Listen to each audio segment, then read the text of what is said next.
Welcome to Kenton's videos. Enjoy the video. In this video, I will show how to make a table fan air cooler. Place a bucket of ice or frozen bottles in front of a small table fan and angle the fan to blow across the cold surface. Keep a towel underneath to catch drips and avoid direct contact between wires and water. Add a pinch of salt to ice for slightly lower melting temperature and replace melted ice frequently to maintain steady cooling. Gather a small fan, a shallow bucket or pan, ice or frozen bottles, a towel, and optional salt for slightly colder melts.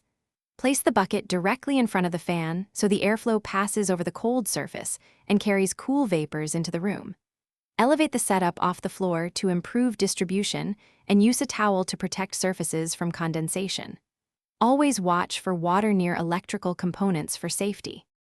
Use frozen water bottles instead of loose ice to minimize mess and extend cooling time, swapping in fresh frozen bottles as needed.